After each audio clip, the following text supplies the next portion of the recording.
bagaimana dengan kita? Beranikah kita di hadapan Allah mencopot aset yang ada di tangan kita? Wahabtuka lillah, wahabtuki lillah, wahai emasku, ku persembahkan engkau untuk Allah. Wahabtuki lil Aqsa, aku persembahkan engkau di Al-Aqsa. Ada orang yang tidak dikenal di Al-Aqsa, tapi terkenal di langit Allah Subhanahu wa ta'ala. Tidak terkenal di Al-Aqsa, tidak dikenal dari Hamas, tidak terkenal di Qassam, tetapi terkenal di langit Allah Subhanahu wa ta'ala.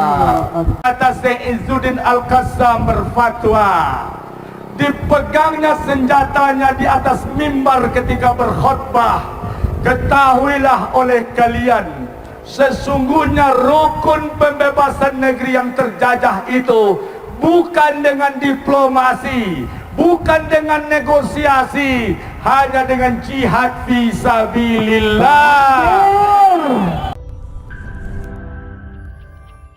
Al-Aqsa wajib bagi kita semua untuk membelanya. Hukumnya fardu ain. Hukum membela Masjidil Aqsa, berjuang membebaskan Al-Aqsa bagi kaum laki-laki, dan doa kaum wanita, sumbangan kaum wanita, hukumnya fardu ain selama Al-Aqsa belum dibebaskan. Maka sekarang kewajiban kita untuk tempur di Masjidil Aqsa, bertaruh nyawa, ibu-ibu bertaruh suaminya syahid di Al-Aqsa. Tugas itu dihandle oleh pemuda-pemuda kaum laki-laki Palestina. Mereka menyumbangkan nyawanya, maka kita wajib menyumbangkan harta kita. Baru itu namanya adil. Hukum membebaskan Masjidil Aqsa, hukumnya fardu ain bagi semua laki-laki yang mukallaf. Kita mesti mendonasikan apa yang kita bisa. Syekh Izzuddin Al-Qassam menjual rumahnya dan membawa anak istrinya dikejar oleh penjajah. Semua hartanya dibelikan kepada senjata, diberikan kepada orang-orang Palestina, dan dia menjual semua asetnya. Dia berkata, wahai istriku, apakah engkau ingin berperang bersamaku atau engkau menungguku di rumah dengan ketakutan? Kata istrinya, rumah tanpamu di dunia ini adalah ketakutanku, maka aku akan pergi dan nyaman bersamamu walaupun di tengah hujan peluru. Kalau begitu, kita jual rumah kita ini. Apakah engkau sepakat, wahai istriku? Kata istrinya, jual semua aset kita dan kita akan menuju surga Allah Subhanahu wa ta'ala. Aset di dunia akan ditinggalkan, aset di akhirat akan ditempati. Dialog Syekh Izzuddin Al-Qassam yang di mana militer Hamas memakai namanya. Kata Ibul Qassam, kenapa kata Ibul Qassam? Ada sejarah luar biasa Syekh Izzuddin Al-Qassam. Katanya, aset di dunia akan ditinggalkan, aset di akhirat tujuan dan akan ditempati. Maka buka gelang di tangan kita, akan kita titipkan di surga Allah. Apakah Anda lebih percaya cincin di jari ketimbang cincin di sisi Allah Subhanahu wa ta'ala?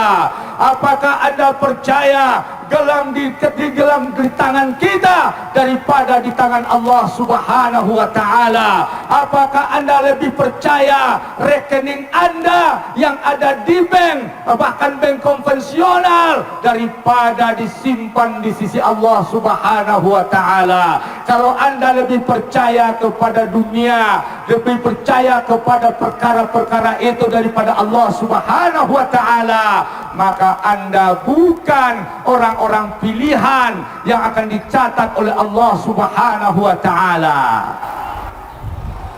Coba lihat Umi Palestin, wanita-wanita Palestin. Seorang wanita di video viralnya, setiap meninggal anaknya dia ucapkan Alhamdulillah. Katanya seorang tokoh pejuang muda di Nablus, di kota Nablus, namanya Ibrahim Nabilsi. Ketika berita syahid sampai kepada ibunya, apa kata ibunya? Wahabtuka lillah ya bani, wahai anakku, wahai cinta kasihku, wahai engkau yang kutimang sejak kecil, wahai engkau yang kurawat sepanjang waktu, aku telah persembahkan engkau untuk Aqsa dan Allah telah menerimamu sebagai tabunganku.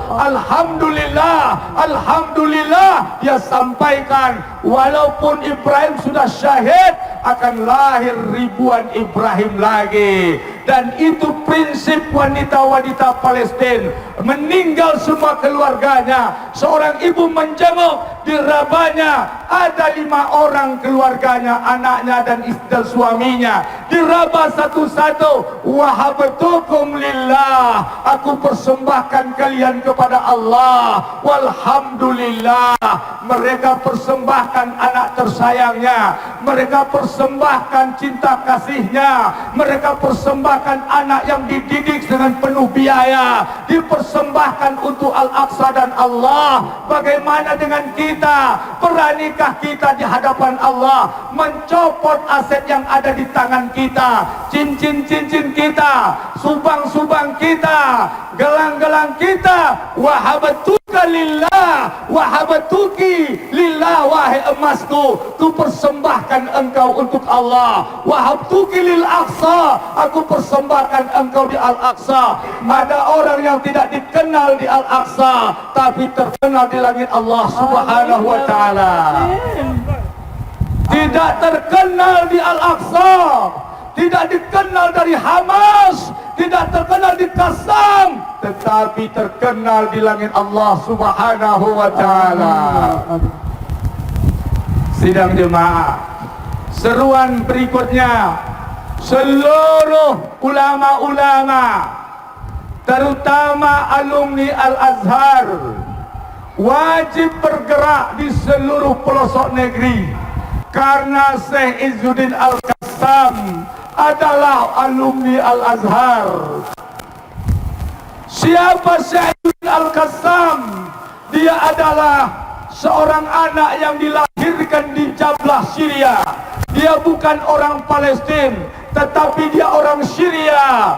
Kemudian di umur 14 tahun merantau, dikirim ke Mesir, belajar di Al-Azhar, maka dia kemudian kembali ke Syria. Sejak khilafah runtuh, tidak pernah kebangkitan angkat senjata.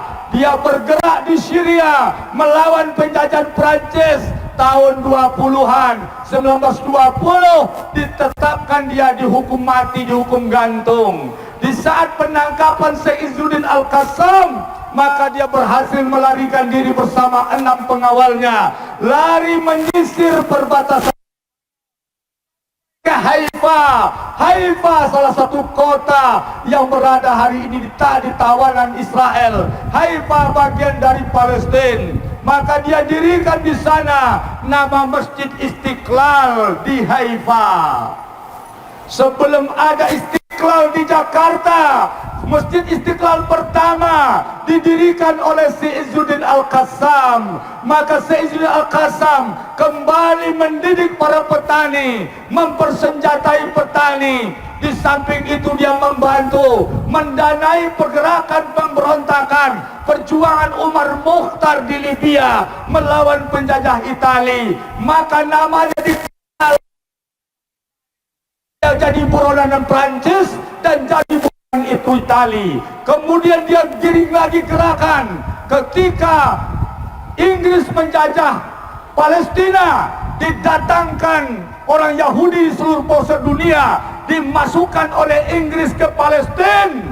Maka ketika itu kata Syekh Izzuddin Al-Qassam berfatwa, dipegangnya senjatanya di atas mimbar ketika berkhutbah, ketahuilah oleh kalian, sesungguhnya rukun pembebasan negeri yang terjajah itu bukan dengan diplomasi, bukan dengan negosiasi, hanya dengan jihad fisabilillah. Takbir. Maka gerakan jihad dipimpin. Dia berbeda pendapat dengan pemimpin ulama di Palestina, Syekh Amin, kawannya sesama di Al-Azhar. Maka dia ketika itu memegang Jam'iatus Subban Palestina. Maka gerakan jihad dilancarkan. Maka itulah dikenal bahwasanya perang pertama pembebasan negeri terjajah dengan senjata dimulai oleh Syekh Izzuddin Al-Qassam. Perang terus berlangsung, Yahudi Inggris kewalahan, maka dia menjadi buronan 3 negara. Buronan Prancis yang menjajah Syria, buronan Italia yang menjajah Libya, buronan Inggris yang menjajah Palestina. Maka dia rapat orang sedunia, semuanya memburu Syekh Izzuddin Al-Qassam pada tahun 1935. Pada tanggal 20 Maret terkepung Syekh Izzuddin Al-Qassam dengan 10 pengawalnya. Ketika itu 3 negara bergabung untuk menghabisi Syekh Izzuddin Al-Qassam. Syahidlah beliau pada tanggal 20 Maret tahun 1935 di Haifa. Kemudian ternyata setelah berita dunia menyebut kematiannya, kematian itu menjadi suara jiwa, kebangkitan semangat perjuangan Palestina, sehingga jenazahnya yang dikawal oleh penjajah diusung dengan radius 5 km, digusung oleh manusia, yang lautan manusia, dimakamkan dia sampai hari ini di Balad Syekh Palestina. Sedang jemaah yang dirahmati Allah, maka sudah saatnya, beliau adalah ulama Al-Azhar, maka sudah saatnya seluruh alumni Al-Azhar melanjutkan perjuangan Izzuddin Al-Qassam. Kenapa? Karena dia murid Muhammad Abduh, dia murid Jamaluddin Al-Afghani, dia murid Rashid Ridha. Maka ulama-ulama Azhar yang ada di Sumatera Barat, yang ada puluhan ribu di Indonesia, kita wajib melanjutkan perjuangan Syekh Izzuddin Al-Qassam untuk membebaskan Palestina. Allahu Akbar. Allahu Akbar. Allahu Akbar. Allahu Akbar. Allahu Akbar. Allahu Akbar. Saya ingatkan pesan beliau, rukun pembebasan dari penjajahan itu bukan dengan negosiasi dan diplomasi. Tidak pernah sejarah mencatat seperti itu. Rukunnya adalah al-jihadu fi sabilillah. Penyerangan yang dilakukan oleh Israel laknatullah itu hari adalah tangis anak-anak kita. Dan terakhir telah bersumpah penduduk Gaza tidak akan meninggalkan Gaza di hadapan jenazah anak-anaknya. Telah bersumpah dokter-dokter di Gaza dengan nasyidnya, kami akan tetap di sini. Saufa nahya huna, kami akan hidup di sini sampai sakit dan kekejaman itu berakhir.